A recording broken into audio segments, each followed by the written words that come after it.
How to hide offensive comments on Instagram.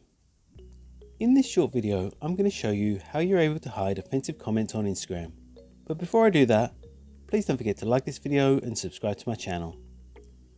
Okay, so open up the Instagram app on your mobile device and then head over to your profile by tapping on the profile icon in the bottom right hand corner.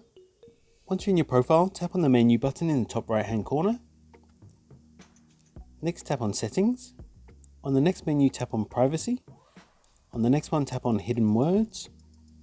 Then you'll see the first option is to hide comments, so ensure this one is toggled on like mine is. And it says, comments that may be offensive will be hidden in a separate section of your posts, Reels, Lives and IGTV.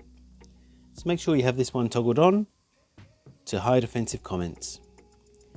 And that's all it takes to hide offensive comments on Instagram. If you found this video helpful, I'd love it if you like the video and subscribe to my channel. Thanks for watching.